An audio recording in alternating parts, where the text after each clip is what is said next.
Adam? Adam? No. Adam, come. We got a show. No, we Adam. don't.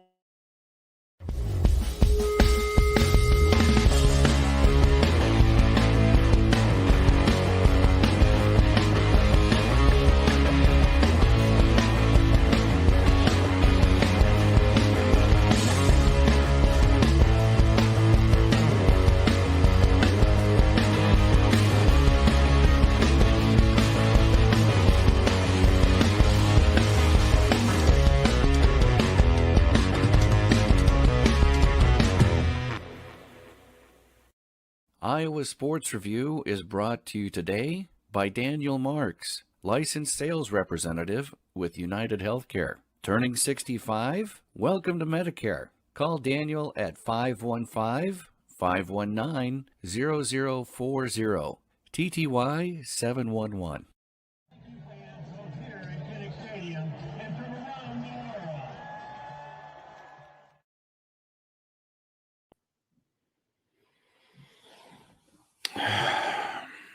So we're going to do this. Let's just do this.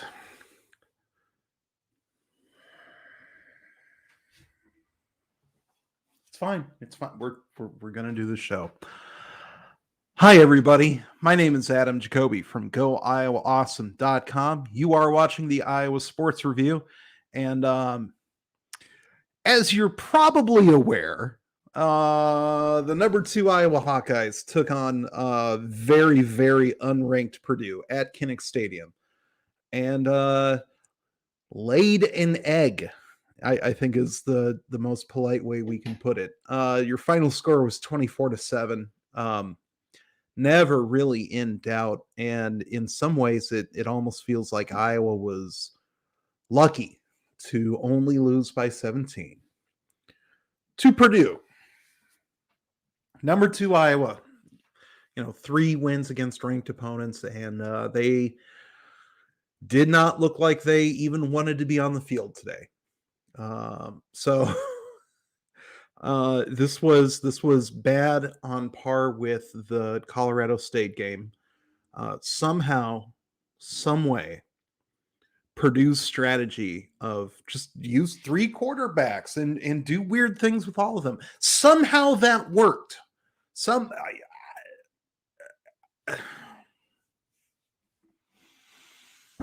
And David Bell apparently is Jerry Rice multiplied by Randy Moss with a hint, not even an undertone, just a tone of Larry Fitzgerald. He did bad things to Matt Hankins today, and Matt Hankins had spent the entire season doing bad things to receivers. And David Bell just absolutely lit the secondary up.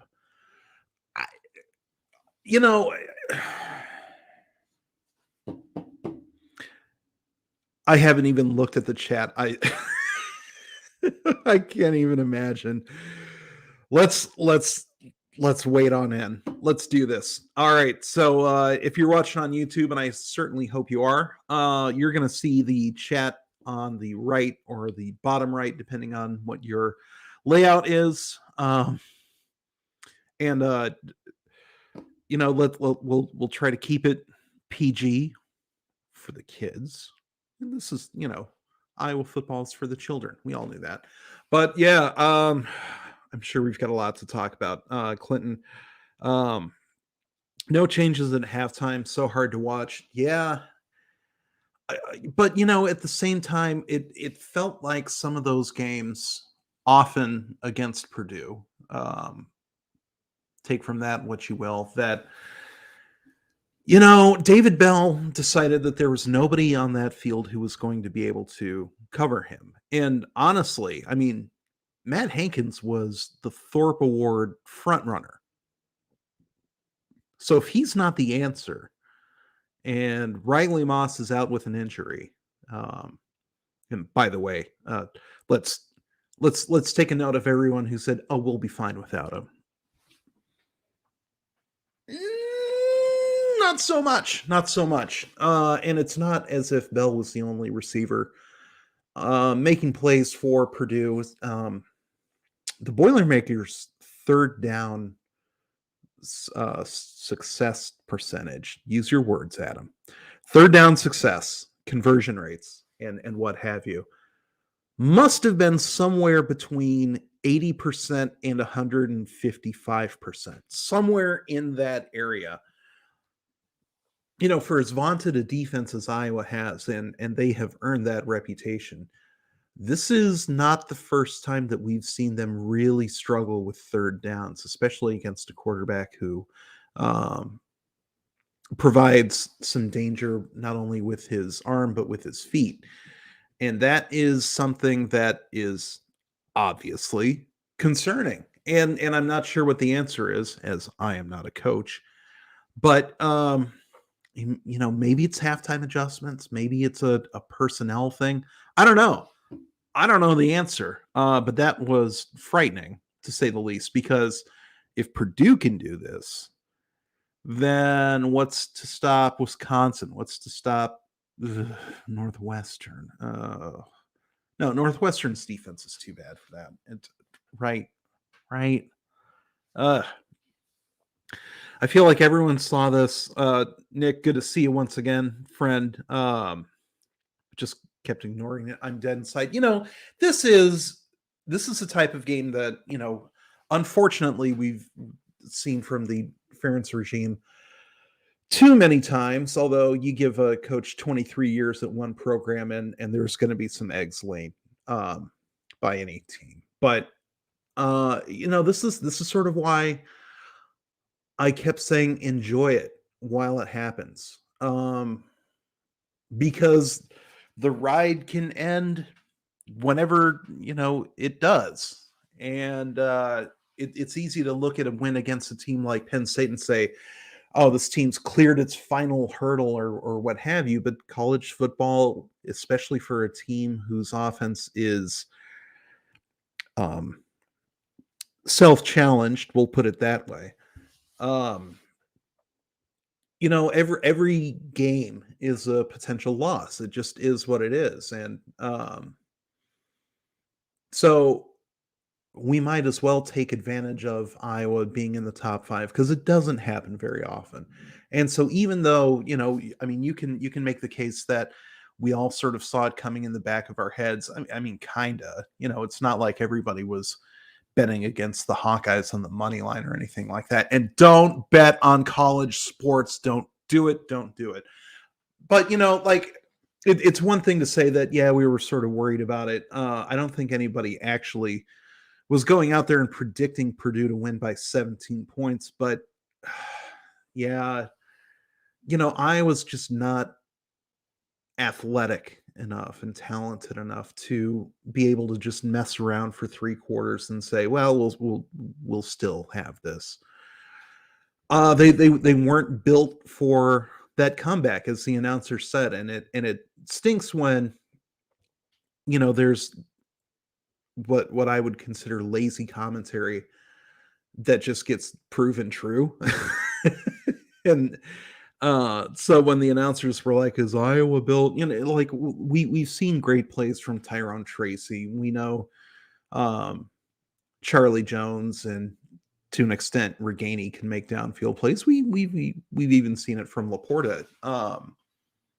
But it's one thing to have the athletic capability to run a 50-yard pass play.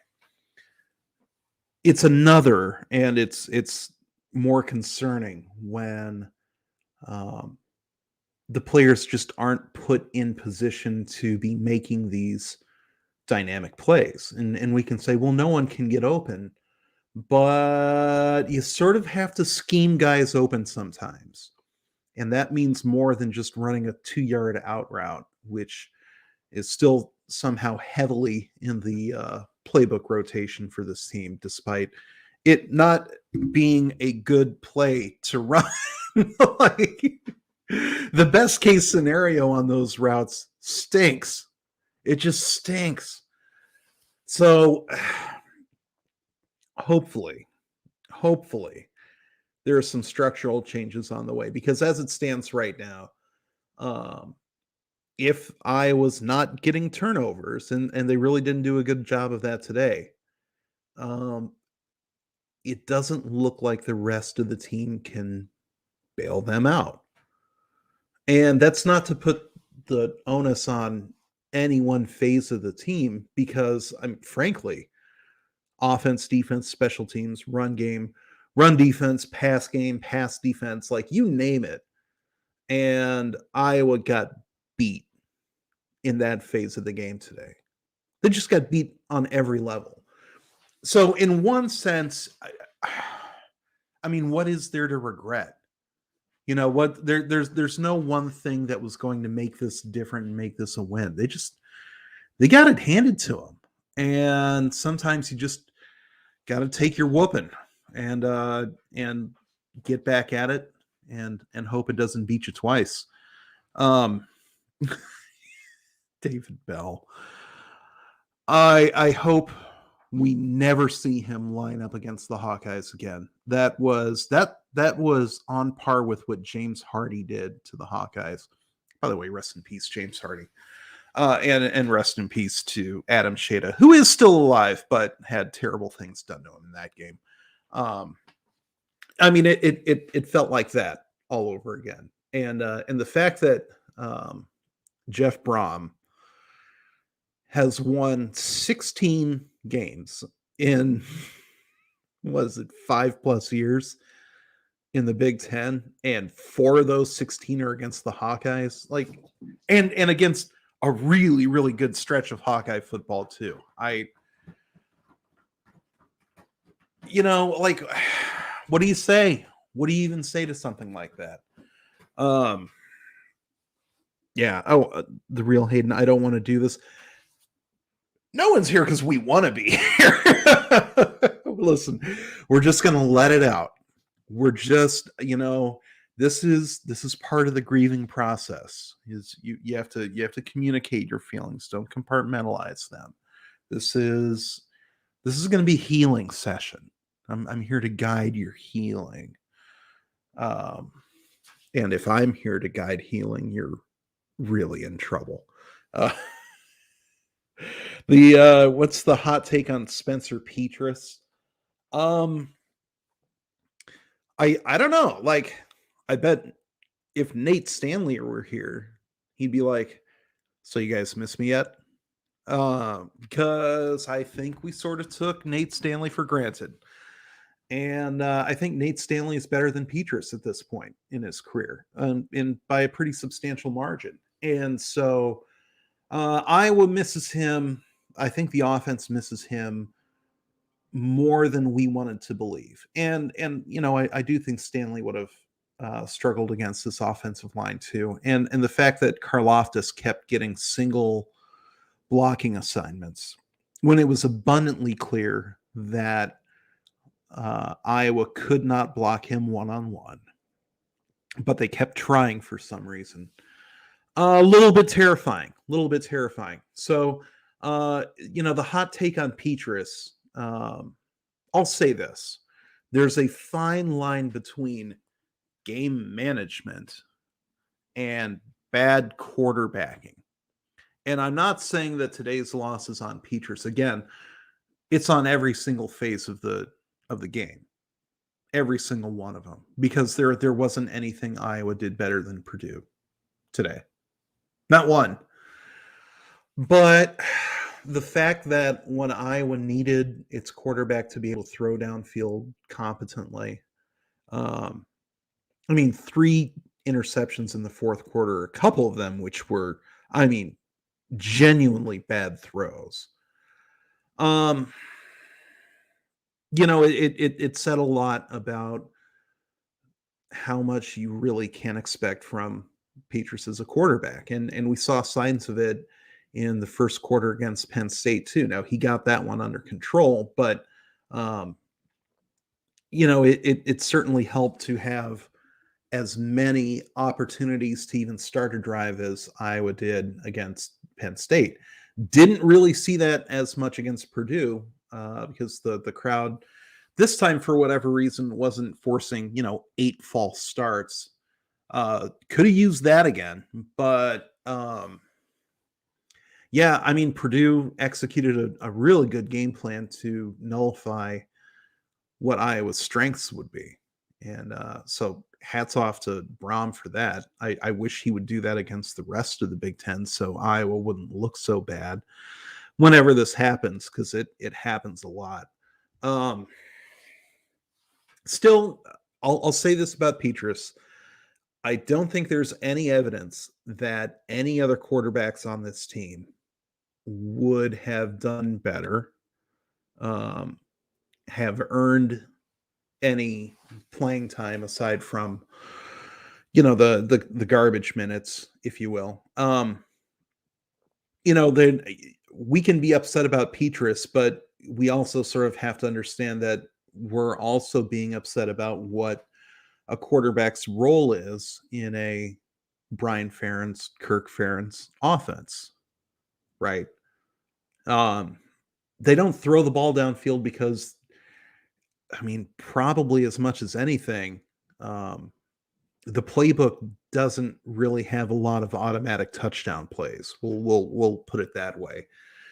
And it certainly seems like the way that Iowa runs plays, the way that Iowa tries to get yardage, makes it more difficult for the offense to score points than it has to be. Right.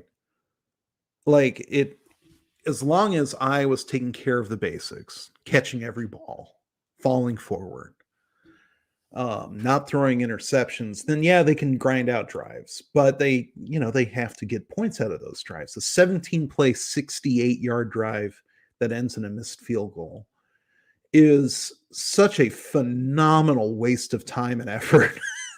Like, the fact that you can spend 17 plays on the field and that it still even comes down to a field goal at all is baffling. But two, I mean, that's sort of performance and efficiency that you're asking your defense to get out of the other team. Well, that's 4 yards of play. That takes a whole long time to drive down the field if you're not at the very least sprinkling in some 15-yarder, 20-yarder here or there. And so it's like you're trying to win against a bend don't break defense with an offense that isn't really capable of doing a whole lot of the breaking. And yeah. Hey, we're 6-1 and first in the West. Yeah. I mean, look, it was one game. And just because Iowa's national championship hopes are probably donezo. Okay. Like we weren't expecting that to begin the season to begin with. So, a whole lot of us weren't expecting Iowa to get past Indiana and Iowa State to begin the year anyway. I'm one of them. I was like, I'm going to be happy with 1-1 and overjoyed with 2-0. And luckily we got 2-0, but like if you had promised me 6-1 at this point in the season, one, I'd be like, you shouldn't know any of that. You're either a gambler or a witch, and either way, you are going to hell for that. But more importantly, I think I would have taken that. I would have taken that bargain because a loss is a loss, and losses always are no fun for anyone. But at the same time, 6-1 against that schedule feels pretty darn good. And if Iowa gets course corrected down to, let's say, 10th in the nation in the AP, okay, all right. I mean, I'll take that. That's an avenue to get back into the top, top 5 or so, maybe, going into the Big Ten championship. I mean, they're going to have to earn their way into the Big Ten championship game. It's not at all a sure thing yet, but we know that they're capable of that. So we'll see. I don't know. Yeah, I mean, Iowa, DW, you're exactly right. Iowa still does control their destiny. And it's still a pretty easy road to Indianapolis. I mean, yeah, they are going to have to win some games, and yeah, they're not invincible, and nobody thought they were to begin with. But um, the margin of error has certainly shrunk dramatically. But yeah, absolutely, they still control their destiny, and that's a pretty exciting place to be in the middle of October. In the middle of the season itself, 5 games to go, and you're still sitting pretty atop the West. All right. Okay. I mean, yeah, it's no fun to watch a loss, but if that's the worst that happens, and I think all of us seeing the state of the offensive line, um, would be a little horrified at the prospect of a Georgia or Alabama sticking itself on Petrus. I mean, yeah, you always want to go to the playoff, but this team needs to get better, clearly. And now its record reflects that more accurately than it did, um, you know, 5 hours ago or however many hours ago. So, okay, that's how it is. All right, we've been on for about 20 minutes, so just a little recap for everybody. My name is Adam Jacobi of GoIowaAwesome.com. This is the Iowa Sports Review, and it is your post-game, legally not allowed to call it a sound-off show, but it's your chat hot take machine. So head on over to our YouTube channel. The link should be wherever it is you're watching this, if you're not already on YouTube. Maybe you're on Facebook. Who knows? I know that we get some Facebook people every now and then too. Go ahead and slide into the chat area. Give us your hot takes, your thoughts. Hot Thoughts. Great album by Spoon. And while you're there, as long as you're enjoying yourself, really hope you are, go ahead and click that like button and subscribe if you haven't already. Turn on the notifications. And I say this every week, but it continues to be true every week. Doing that doesn't just help us feel good about ourselves, but it helps tell YouTube that this is a growing and fun community of Hawkeye fans. And if other Iowa fans don't know about it yet, it's a way for YouTube to put it in front of them as well. And the bigger the community, the more fun we have in chat, the more fun we have with everybody. And again, yes, the numbers going up do make us feel good.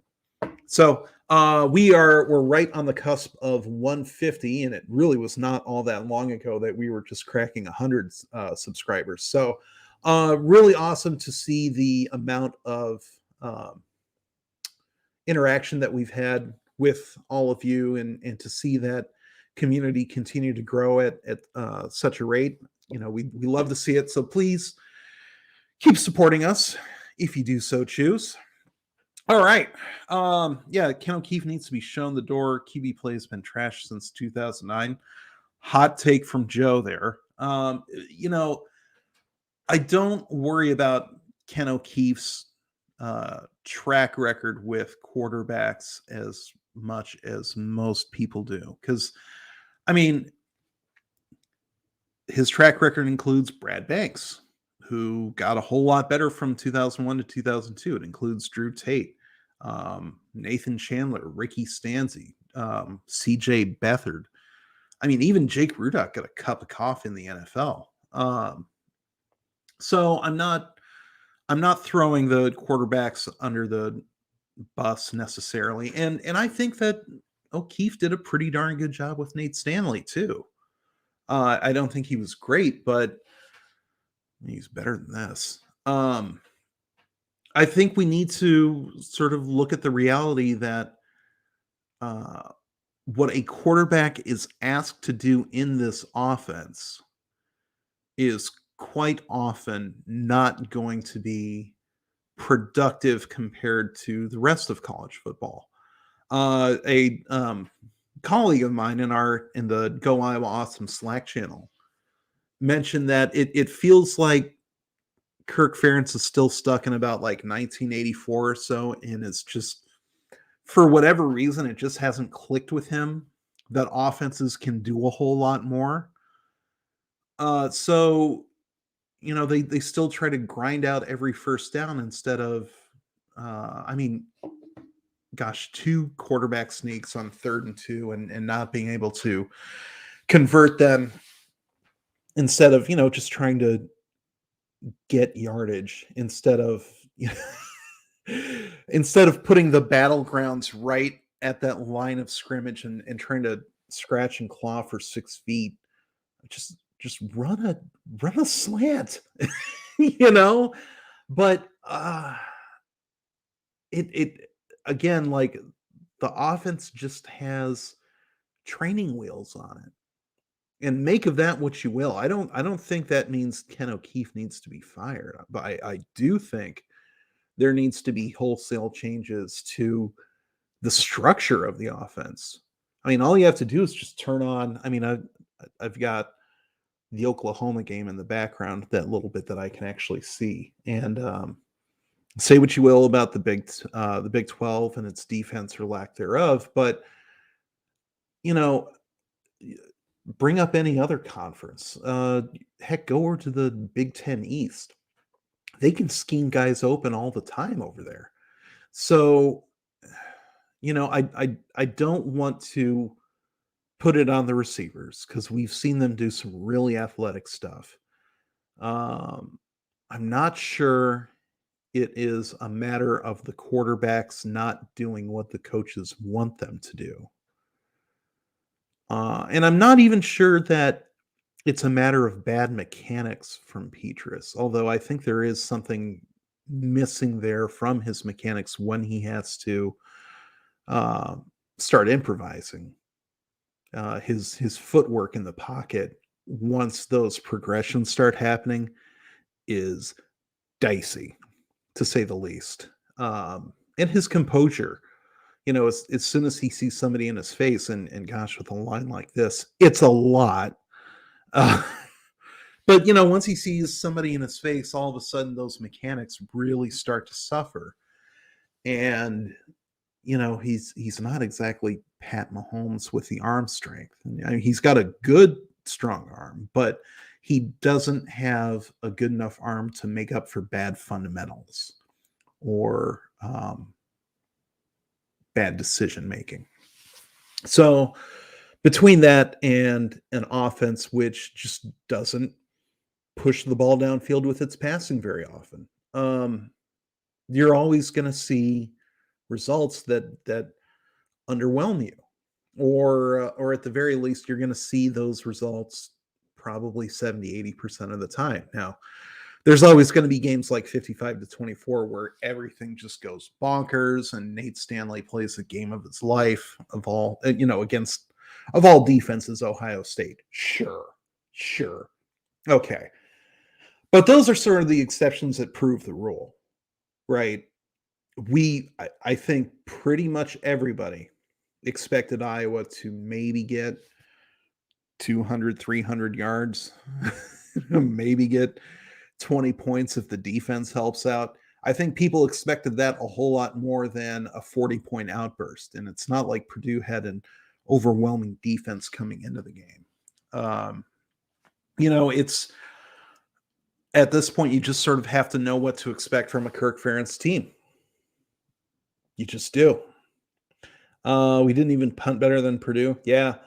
Torrey Taylor looked, he didn't even look Australian out there.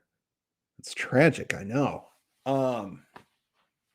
And Purdue at the very least was able to move the ball enough to get into really good strategic punting areas. And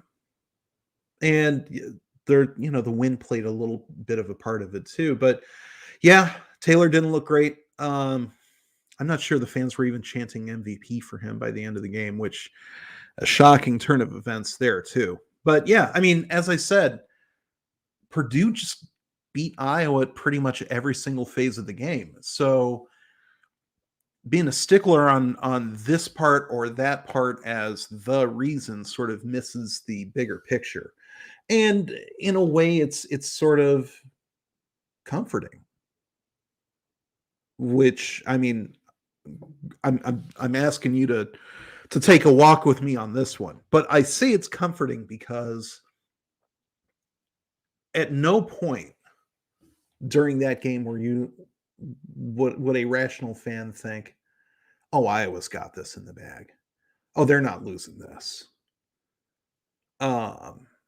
It never looked as much like an upset as it should have for a top 2 team against an unranked team. It's not like Iowa was running the ball too well for this. It's not like Iowa was passing too well. Purdue just up and beat them in every facet of the game.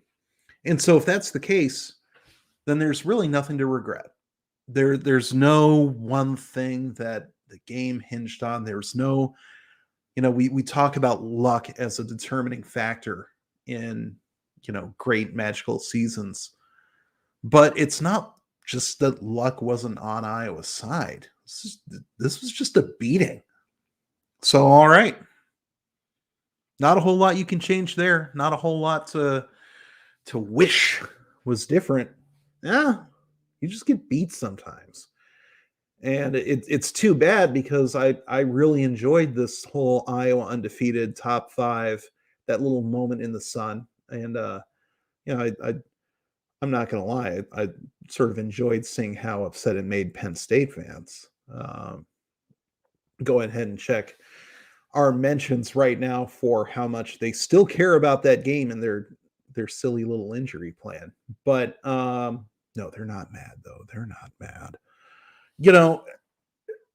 Those little runs are fun while they happen, and you might as well enjoy them for while we do have them because it's not very often. And especially with an offense like this, those runs don't stick around too long. Okay, who in the national media is reveling in this? Because again, I don't check social media, and if you say Skip Bayless or Colin Cowherd, no, those guys are trolls. So is there somebody with some actual level of like gravitas and some level of respect in the world reveling in this, or what? Because I mean, if so, let them. It's a top 5 team losing to an unranked team in the middle of October. We can't exactly expect the rest of the nation to not care. This is sort of the other side of the coin when it comes to national relevance, to getting that spotlight. Is if you don't perform in it, while everybody's watching, they're going to take some fun in that. And it has, I think, less to do with the fact that Iowa is Iowa than you probably think. Like, don't take this one personally. Any number 2 team that loses to Purdue in such decisive fashion, insert lower level Power 5 school. It doesn't have to be Purdue in particular because Clemson would never play Purdue. But it's along the lines of, say, a Clemson losing to, I don't know, Vanderbilt or Iowa State, right? Like those really, really dumpstery Power 5 teams. Like an upset of that caliber, it's gonna get national attention. It just is what it is. So I'm not really gonna worry about that. Okay, so here's the thing about Nebraska, and tangentially, it's a little bit about Purdue too, because Minnesota's running back depth chart is pretty thin, and Purdue's was too. Coming into the game, but as long as you've got one, you've got enough. So you can't depend on having one healthy running back for the entire 12 weeks. But Purdue had King Doru, I believe it's pronounced. So they had enough. It's only in like 2004 when Iowa had no running backs where where it quickly became a problem. But as soon as they got one back, then they had enough. So I mean, yeah, Minnesota was doing it with third string running back, but yeah, that was enough because it was still a scholarship level running back. I'm sure they want more and they could probably use more over the course of the season. But yeah, I don't take too much away from Minnesota running them over just because of who the running back was. If you do a great job of running the ball, it's probably because of the offensive line. And PJ Fleck has always done a good job of understanding that and the importance of an offensive line in the Big Ten. Scott Frost could learn a few things from that. That being said, I was really, really impressed with Nebraska's ability to lose yet another game in a brand new way. It's very Indiana-esque. If you're old enough to remember about a decade ago when Indiana really embraced the hashtag chaos team, Nebraska is finding those levels of ways to lose. It's really remarkable. And I'm going to be sad when Scott Frost is gone. Really am. Really am. Yeah, what is most ailing the offensive line at the moment? Seemingly the weakest link. Snowpork, hello, welcome. Good to see you back once again. Focusing more on the personnel or the coach? I don't know, a little bit of both. A little bit of both. Because we knew going into the season that this depth chart did not have a lot of in the way of proven talent, not a lot in the way of experience, and you sort of need both in the Big Ten. Linderbaum obviously is headed for a first team All-American type of season, and probably your runaway winner for the Remington Award, and as long as he stays healthy. There's just no once the media sort of gets its sights set on certain offensive linemen, the way the hype cycle goes, even if there is a better center in college football this year than Linderbaum, which one I don't think there is, but even if there were one, they're not going to rise to the level of recognition for that elite play until next season. It just is what it is. So, I mean, yes, they have Linderbaum. He is the best center in college football. Around him are four, talented, certainly players, but there's no cohesion. And you can look at the coach for that. But they've got a lot of physical tools to work with. They made their way into the rotation pretty quickly, and the fact that there is still a rotation tells you two things. One, that Iowa is happy with more than five guys individually as being worthy of being on the field, and two, they still don't know who their top five is. We're halfway through the season, so a lot of work needs to be done there. I don't know if it's a personnel thing. I don't know if it's a coaching thing. All I do is sit in a living room in Des Moines. I'm not sure any of us can correctly diagnose that as yet. I would like to hear a whole lot from the coaches about this situation because it is getting dire, and it's probably going to cost Iowa at some point again yet this year. I mean, again, I've been harping on this for years. This is the Big Ten. If you don't have a good offensive line, you're in trouble.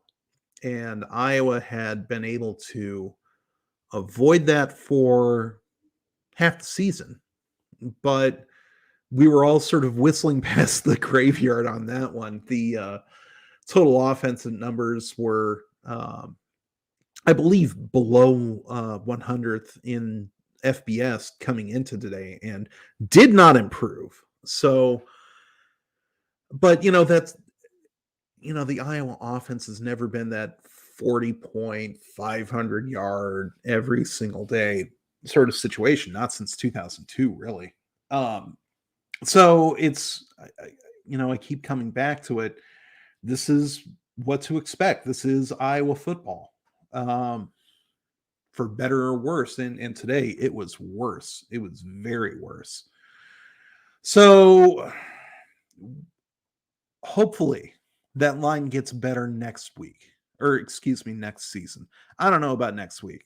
Hopefully they do get better next week because they don't have anybody to play. We'll see how much bye week is favored by. I'm giving them 6.5 points.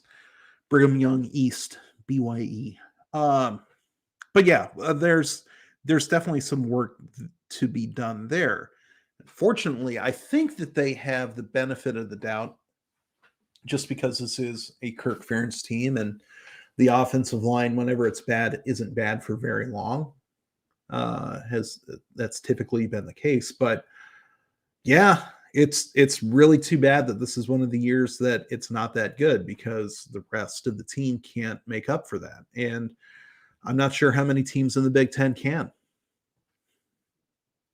So, yeah, I mean, DW, you're absolutely right. This was a trap game all the way. And I understand the people who say, well, that's not a real thing. But yeah, this was, I think there was definitely some emotional and mental hangover. And on top of that, with Purdue having 2 weeks to prepare, they probably put a whole lot of things in place that Iowa was not looking for. And that's sort of always been the case with Jeff Brom and his play calling for the Iowa games. And gosh, I mean, is this Purdue's Super Bowl? Are we Purdue's, like, finally the most hated rivals? Like, we're really, really bumping into it. Nebraska couldn't get it done. Penn State couldn't get it done. Only a rivalry like Iowa Purdue can really, really pull at the strings like this. Yeah, I don't know. Oh boy. Yeah, Maryland had a top 12 defense. Yeah, I mean, it's the Big Ten. It's, there's going to be tough teams every week. And even if their records don't reflect it, their talent level 1 through 85 on that scholarship list is pretty much week in, week out, only better in the SEC. And I mean, you can make a case for Clemson in the ACC, but one, Clemson not having a good year. 2, Wake Forest is. So how good can the ACC really be? Really? So it's always going to be a fight. And gosh, even Ohio State doesn't always blow out their opponents, and they've got ridiculous talent. So and no one's ever going to confuse Iowa for Ohio State. It just is what it is. So yeah, I hope the team is strapped in for this one. For the rest of the season, because there aren't going to be easy wins. There might be lopsided wins if they work hard enough, but they say what you will about this offense, and for whatever reason you want to put it on, whether it's play calling, quarterback development, offensive line development, whether the receivers can get open, all of those are problems. not to be too dire about it, but having just watched Purdue beat Iowa in every single phase of the game, and a game that Iowa might have been lucky to only lose by 17 points. Yeah, it's an all hands on deck alarm situation now, and it's going to be that way until they sort of right that ship. So yeah, is what it is. Maybe listen, if Jeff Brom can't bring this sort of offensive action to Iowa City. Like if even he turns into a de-toothed version of himself under Kirk Ferentz, then it might be time to understand that, you know, Kirk Ferentz ball just doesn't score enough points. Maybe. I don't know. Also, like, I wish Iowa had $5 million to give out to assistant coaches. We keep getting sued. I don't know. Okay. Well, listen, we've gone on 45 minutes. I'm not going to keep you guys for much longer. You know, tonight's going to be for licking our wounds, and yeah. But with that, thank you all for joining us for the time that we did spend together. My name is Adam Jacobi, GoIowaAwesome.com, so you can read all of our game day coverage, both pre and post games, there on GoIowaAwesome.com. This is the Iowa Sports Review, and as long as we've got you here, if on your way out you could hit that like button, hit the subscribe notification if you haven't already. Makes our jobs a whole lot more fun, and it makes our community grow even more. So with that, let's just take a hot shower, turn off the TV, and let's have ourselves a good evening one way or the other. I am Adam Jacobi. Go Iowa Awesome. Go Hawks. Good night.